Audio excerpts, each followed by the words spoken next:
6 mornings. From the Rooney Moon Broadcasting Local News Center, I'm Kelsey Laurenz with your news as it happens. A Texas man was sentenced to 33 years in prison, followed by 5 years of supervised release for child kidnapping.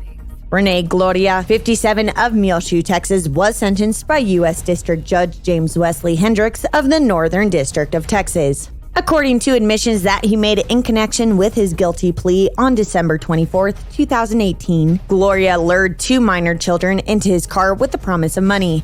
Once they were in his car, Gloria threatened to kill them and refused to let them out of the car. After several hours, both minors eventually escaped and were recovered by law enforcement. A new cabinet secretary and the public face of efforts to overhaul New Mexico's troubled public education system said Monday that he sees unprecedented opportunity to improve schools and end a teacher shortage across the state amid an overhaul of student testing, teacher evaluations, and school ratings. In his 5th active day on the job, Secretary Ryan Stewart said he already traveled to an ethnically diverse school district on the U.S.-Mexico border as he takes the reins of a public education system that is under court order to show improvement, especially when it comes to opportunities for poor and minority students. Hantavirus has claimed the life of a teenager in northwestern New Mexico. The State Department of Health said Friday the death of a 15-year-old McKinley County boy is the 3rd case of hantavirus in New Mexico this year and the 2nd death. Hantavirus is a deadly disease transmitted by infected rodents through urine, droppings, or saliva. People can contract the disease when they breathe in the virus that is suspended in the air. Health Secretary Kathy Kunkel says people need to avoid contact with mice and other rodents and be careful when cleaning up and avoiding disturbing rodent droppings and nesting, particularly closed spaces such as sheds.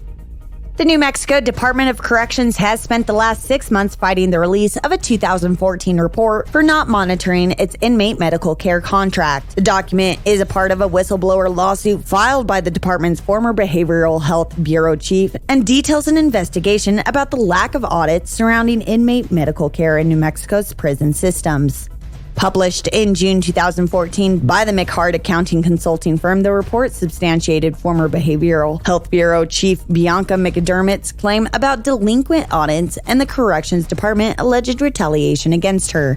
The Portales Police Department will be conducting DWI checkpoints and saturation patrols throughout the month of September within the city of Portales. In 2017, vehicle crashes involving children happened every 32 seconds.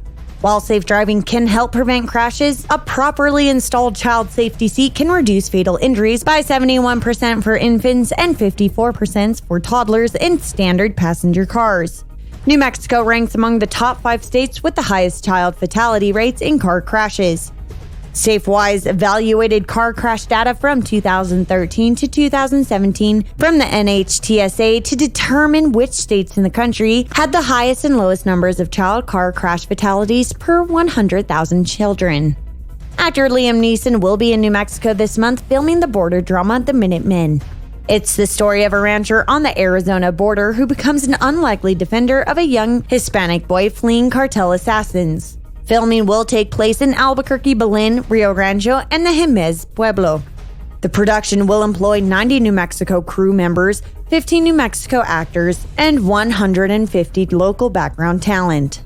Documents show Albuquerque spent nearly $1.6 million to promote a Mexico-based airline that had promised, then canceled, regular international flights. The Albuquerque Journal reports emails obtained through a public records request show panicked Albuquerque officials after hearing rumors low-cost airline Volaris was planning on suddenly canceling the scheduled direct service to Mexico. Officials in the emails tried to seek answers to the rumor that Volaris was scrapping the flights despite planned media events and fanfare. The airline was to begin direct flights from Albuquerque and the city of Chihuahua and from Albuquerque to Guadalajara, Mexico. For more news, click yournewsnewmexico.com.